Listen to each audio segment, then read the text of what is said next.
3 hours sir. Budget కంటే ఎక్కువ ఏం ఇంపార్టెంట్ ఉంటుంది సార్? ఈ హౌస్కు బడ్జెట్ కంటే ఇంకా ముఖ్యమైనది ఏమైనా ఉంటుందా సార్? అధ్యక్ష, ముందుగా బడ్జెట్ పై మాట్లాడేందుకు మాకు అవకాశం ఇచ్చినందుకు మీకు ధన్యవాదాలు తెలియజేస్తూ, రాష్ట్ర ఉప ముఖ్యమంత్రి వర్యులు గౌరవ ఆర్థిక శాఖ మంత్రివర్యులు బట్టి విక్రమార్క గారు 4వసారి ఈ సభలో వార్షిక బడ్జెట్ను ప్రవేశపెట్టినందుకు వారికి నా హృదయపూర్వక శుభాకాంక్షలు. అధ్యక్ష, బడ్జెట్ అంటే కేవలం అంకెల గారడి కాదు. ఇది ప్రభుత్వం తన ఆర్థిక సామాజిక లక్ష్యాలను చేరుకోవడానికి దానికోసం ఎంచుకున్న మార్గానికి బడ్జెట్ ఒక నిలువుటద్దం. బడ్జెట్లో రాసే ప్రతి అక్షరానికి, ప్రకటించే ప్రతి అంకెకు కట్టుబడి ఉన్నప్పుడే ఆ ప్రభుత్వానికి విశ్వసనీయత ఉంటుంది. కాంగ్రెస్ ప్రభుత్వం అధికారంలోకి వచ్చి ఇప్పటికి దాదాపు 2.5 సంవత్సరాలు అవుతా ఉంది అధ్యక్ష. అంటే 5 ఏళ్ల కాలంలో సగం కాలం ముగిసింది. ఇప్పటికే 3 బడ్జెట్లు అయిపోయినాయి. ఇంకొకటి మాత్రమే పూర్తి స్థాయి బడ్జెట్ ఈ కాంగ్రెస్ ప్రభుత్వానికి మిగిలి ఉన్నది అధ్యక్ష.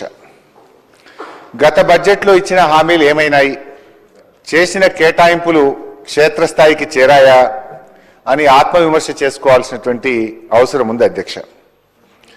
కానీ బట్టి గారు నిన్న ప్రవేశపెట్టిన బడ్జెట్ చూస్తూ ఉంటే అధ్యక్ష, ఈ ఆత్మవిమర్శ చేసుకున్నట్టుగా నాకు కనిపించడం లేదు అధ్యక్ష.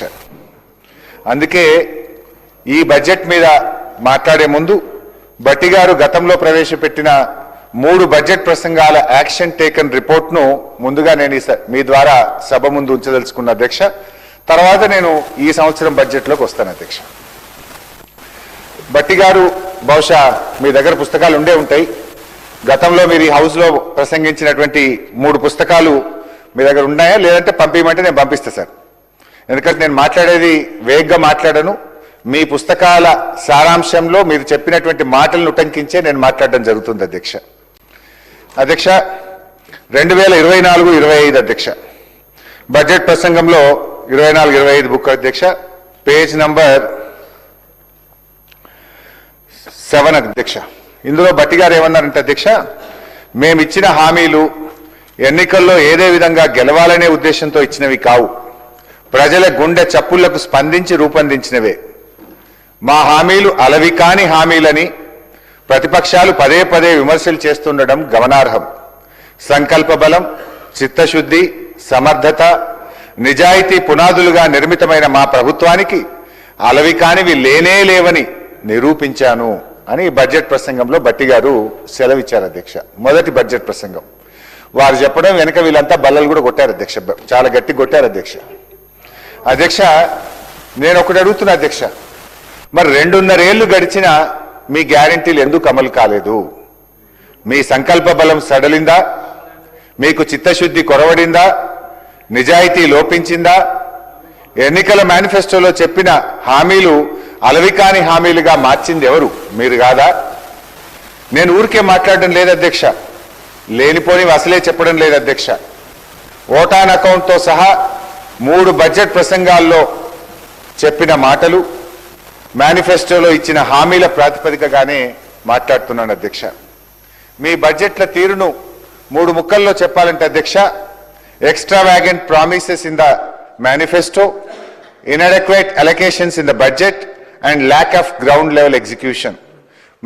మేనిఫెస్టోలోనేమో ఆకాశమంత హామీలు, బడ్జెట్లో అసంపూర్తిగా నిధులు, క్షేత్రస్థాయిలో అరకొరగా అమలు అధ్యక్ష.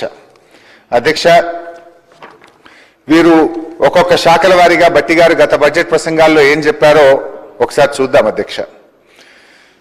వ్యవసాయం గురించి అయితే చాలా చెప్పారు అధ్యక్ష.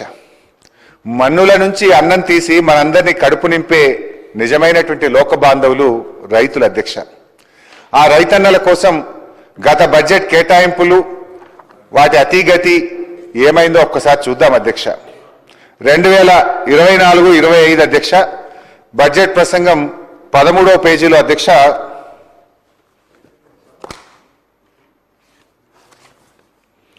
ఏ పని అయినా ఆగవచ్చు కానీ వ్యవసాయం ఆగదు, everything can wait but not agriculture అని జవహర్లాల్ నెహ్రూ గారిని ఉటంకిస్తూ బట్టి గారు తన బడ్జెట్ ప్రసంగంలో చెప్పారు అధ్యక్ష. కానీ అధ్యక్ష, వ్యవసాయం ఆగదు కానీ వ్యవసాయానికి ఇచ్చే సాయం మాత్రం ఆగుతుంది అనే కొత్త అర్థాన్ని గౌరవనీయులు భట్టి గారు ఇచ్చారు అధ్యక్ష. అంటే భట్టి గారి మాటలకు అర్థాలే వేరైపోయినాయి అధ్యక్ష. ఎందుకంటే అధ్యక్ష, వ్యవసాయం ఆగలేదు కానీ రైతు భరోసా ఆగింది, పంటల బోనస్ ఆగింది, పంటల బీమా ఆగింది, ఎరువులు విత్తనాల సరఫరా ఆగింది, చివరికి అప్పుల బాధ తాళలేక ఎంతో మంది అన్నదాతల గుండె చప్పుడే ఆగింది అధ్యక్ష. అధ్యక్ష, రుణమాఫీ అధ్యక్ష, మొదటి బడ్జెట్ లో బుక్ అధ్యక్ష, పేజ్ నెంబర్ 15 అధ్యక్ష, మొదటి బడ్జెట్ బుక్ లో పేజ్ నెంబర్ 15 లో భట్టి గారు ఏమన్నారో చదువుతున్నాను అధ్యక్ష. అరకొర రుణమాఫీ కాకుండా రైతులకు నిజమైన మేలు జరగాలనే ఉద్దేశంతో మా ప్రభుత్వం ఒక్కసారిగా 31,000 కోట్ల రుణమాఫీ చేయాలని సంకల్పించింది అని వారి ప్రసంగంలో చదివారు అధ్యక్ష. కానీ అధ్యక్ష, రుణమాఫీ విషయంలో ఈ ప్రభుత్వ తీరు ఎట్లుందంటే పిల్లికి చెలగాటం, ఎలుకకు ప్రాణ సంకటం అన్నట్టు తయారైంది అధ్యక్ష. ముందేమో బ్యాంకర్ల మీటింగ్ లో రుణమాఫీకి 51,000 కోట్లు అవసరమవుతాయని చెప్పారు అధ్యక్ష. మొదటి బడ్జెట్ వచ్చేసరికి 31,000 కోట్లు అని చెప్పారు అధ్యక్ష. రెండో బడ్జెట్ నాటికి 20,616 కోట్లు అని చెప్పారు అధ్యక్ష. కానీ వాస్తవం ఏంటంటే అధ్యక్ష, వీళ్ళు నిజంగా ఇప్పటికీ రుణమాఫీ చేసింది 20,157 కోట్లు మాత్రమే. అంటే అధ్యక్ష, ఎండల ఐస్ ముక్క కరిగిపోయినట్టు రుణమాఫీ అంకెలు కరిగిపోతా ఉన్నాయి. ఒకటే ప్రభుత్వం ఇన్ని లెక్కలుంటాయా అధ్యక్ష?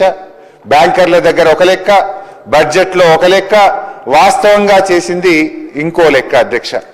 మొన్న గవర్నర్ గారి ప్రసంగంలో 2 రోజుల క్రితం గవర్నర్ గారి ప్రసంగంలో కూడా తప్పుడు అంకెలు పెట్టారు అధ్యక్ష. గవర్నర్ గారి ప్రసంగంలో 20,616 అని గవర్నర్ గారి చేత కూడా అబద్ధాలు చెప్పించారు అధ్యక్ష. వాస్తవంగా జరిగింది 20,157 కోట్లు మాత్రమే.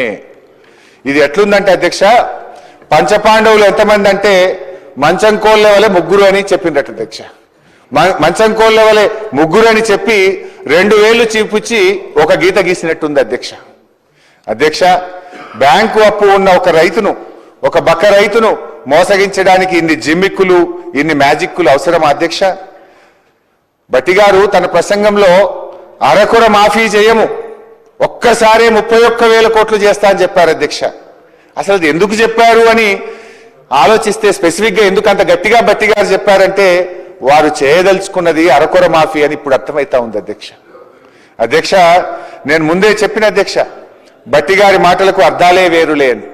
ఎందుకంటే అధ్యక్ష, ఇక్కడ ట్విస్ట్ ఉంది అధ్యక్ష. అసలు ట్విస్ట్ ఇక్కడ ఉంది అధ్యక్ష.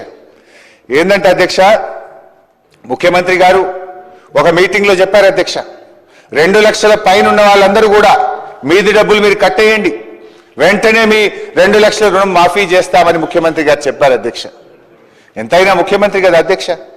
ఆయన మాటల్ని టీవీల్లో పేపర్లలో చూసిన అమాయక రైతులు భార్య మెడల్లో ఉండే పుస్తలమ్ముకోనో, గొలుసులమ్ముకోనో, అధిక వడ్డీకి అప్పు తెచ్చుకోనో పాపం ఆ 2 లక్షల మీద ఉన్న డబ్బులు కట్టారు అధ్యక్ష. ఇలా వారి పరిస్థితి ఏమైపోయింది అధ్యక్ష? ముఖ్యమంత్రిని నమ్మిన పాపానికి అటు పాత అప్పు తీరలేదు, పైనుంచి కొత్త అప్పు కూడా మీద పడ్డది అధ్యక్ష. రైతుల పరిస్థితి గోడ దెబ్బ చెంపదెబ్బ అన్నట్టు తయారైపోయింది అధ్యక్ష. రైతులను అప్పుల ఊబిలో నుంచి బయటపడేస్తానన్న మీ అభయహస్తం రైతుల పాలిట భస్మాసుర హస్తంగా మారింది. వారిని ఇంకా ఇంకా అప్పుల ఊబిలోకి నెట్టారు అధ్యక్ష. అధ్యక్ష, నా నియోజకవర్గం సిద్దిపేటలోనే 2 లక్షల లోపు రుణమాఫీ కాని రైతులు 10,217 మంది ఉన్నారు. 2 లక్షల పైన ఉండి రుణమాఫీ కానటువంటి రైతులు 12,632 మంది ఉన్నారు. మొత్తం 43,363 మంది రైతుల్లో 52% మందికి ఇంకా నా సిద్దిపేట నియోజకవర్గంలోనే ఇప్పటిదాకా రుణమాఫీ కాలేదు అధ్యక్ష. ఆదిలాబాద్ నియోజకవర్గంలో 17,000 మంది రుణమాఫీ కోసం ఎదురు చూస్తా ఉన్నారు. రుణమాఫీ కానటువంటి 17,000 మంది సంతకాలతో కూడిన వినతి పత్రాలను మాజీ మంత్రి జోగు రామన్న గారు మొన్న 2 రోజుల క్రితం స్వయంగా రైతుల్ని తీసుకొని వచ్చి మా బీఆర్ఎస్ ఎల్పీ ఆఫీస్ లో మొత్తం 17,000 సంతకాలతో ఉన్నటువంటి దరఖాస్తులు మాకు ఇచ్చిపోయారు అధ్యక్ష. అంటే నేను అనేది అధ్యక్ష, ఈ రుణమాఫీ అనేది ఒక సిద్దిపేట ఆదిలాబాదో కాదు అధ్యక్ష, రాష్ట్రంలో ఏ నియోజకవర్గంలో చూసినా అదే పరిస్థితి అధ్యక్ష. నాకు రుణమాఫీ కాలేదు సారు, మేమేం పాపం చేసినాం సారు అని ఇలా అనేక మంది రైతులు ఎక్కడికి పోయినా కన్నీరు మున్నీరు అవుతా ఉన్నారు అధ్యక్ష. ఈ మధ్య నేను కరీంనగర్ జిల్లా చొప్పదండి నియోజకవర్గంలోని గోపాలరావుపల్లి అనే గ్రామానికి వెళ్ళాను అధ్యక్ష. అక్కడ రామయ్య అనే ఒక రైతు అధ్యక్ష. రామయ్య అనే రైతు నాకు ఇంకా రుణమాఫీ కాలేదు, నాకు 2,65,000 అప్పు ఉంటే ముఖ్యమంత్రి గారి మాటలు విని ఆ పైన ఉన్న అప్పు కట్టడానికి నా భార్య పేరు మీద మహిళా సంఘంలో అప్పు తెచ్చి మీద పైసలు కడితే 2 లక్షల రుణమాఫీ కాలేదు, ఆ అప్పు మిగిలింది, కొత్త అప్పు అయిందని పాపం రామయ్య గారు అన్నారు అధ్యక్ష. అంటే ఇప్పుడు పాత అప్పుకు మీరు కొత్తగా చేయించిన అప్పు రెండింటికి వడ్డీ కట్టుండు పాపం రామయ్య అధ్యక్ష. ఈ సర్కారు పరిస్థితి ఎట్లుందంటే శనిగలు బుక్కి చేతులు కట్టుకున్నట్టు రుణమాఫీ కథ ముగిసింది పోండి అంటున్నారు అధ్యక్ష. అధ్యక్ష, రుణమాఫీ అంత చేసినాం అయిపోయిందని చెప్తున్నటువంటి కాంగ్రెస్ ప్రభుత్వాన్ని నేను ఛాలెంజ్ చేస్తా ఉన్నా అధ్యక్ష. ముఖ్యమంత్రి గారి నియోజకవర్గం కొడంగల్కి వెళ్దామా, గౌరవనీయులు భట్టి గారి నియోజకవర్గంలోని మధురకు వెళ్దామా, లేదు మా నియోజకవర్గానికి వస్తారా అధ్యక్ష? మీరు చెప్పిన గ్రామానికి మీరు చెప్పిన సమయానికి పోదాం అధ్యక్ష. ఎక్కడ పోయినా కూడా ఇంకా రుణమాఫీ కానటువంటి రైతులు ప్రతి గ్రామంలో వందల సంఖ్యలో ఉన్నారు అధ్యక్ష. మీరు దబాయించవచ్చు, నా నోరు మూయించవచ్చు అధ్యక్ష, కానీ దగాబడ్డ రైతుల కన్నీళ్లకు మాత్రం మీరు సమాధానం చెప్పక తప్పదు అధ్యక్ష. అధ్యక్ష, బడ్జెట్లో అధ్యక్ష గౌరవ భట్టి గారు 2024-25 పుస్తకంలో అధ్యక్ష 15వ పేజీలో ఒక మాట అన్నారు అధ్యక్ష. ఏమన్నారంటే అధ్యక్ష, చేతగానమ్మకు మాటలు ఎక్కువ అన్నట్లు రుణమాఫీలో పూర్తిగా విఫలమైన గత ప్రభుత్వ నాయకులు మా చిత్తశుద్ధిని శంకిస్తున్నారు అన్నారు అధ్యక్ష. ఇప్పుడు నేను అడుగుతా ఉన్న భట్టి గారు, మరి మాటలు ఎక్కువైంది ఎవరికో, చేతగానం ఎవరో ప్రజలకైతే అర్థమైంది భట్టి గారు, ఇంకా వేరే చెప్పాల్సినటువంటి అక్కర్లేదు అధ్యక్ష. అధ్యక్ష, రైతు భరోసా అధ్యక్ష, ఇలా రైతు భరోసా విషయంలో సమైక్య రాష్ట్రంలో అష్ట కష్టాలు పడ్డటువంటి రైతులకు స్వరాష్ట్రంలో కేసీఆర్ గారు కొండంత అండగా నిలిచారు. 24 గంటల ఉచిత కరెంట్ ఇచ్చారు, సాగునీరు ఇచ్చారు, సమయానికి ఎరువులు విత్తనాలు ఇచ్చారు. ఇంకా ఏదో చెయ్యాలని ఆలోచించి నా తెలంగాణ రైతుకు పెట్టుబడి కోసం ఎవరి ముందు చెయ్యి జాపొద్దని, ఆత్మగౌరవంతో పొలంకు వెళ్లాలని, ఆత్మహత్యలు ఆగాలని రైతు బంధు పథకాన్ని నాడు కేసీఆర్ గారు ప్రవేశపెట్టారు అధ్యక్ష. అధ్యక్ష, ఒకసారి గతాన్ని గుర్తు చేసుకుందాం. కరోనా ఉత్పాతం వచ్చింది, ప్రపంచాన్ని వణికించింది, అంతటా ఆర్థిక వ్యవస్థ కుప్పగూలింది, ఆదాయాలు పడిపోయాయి, ఖజానా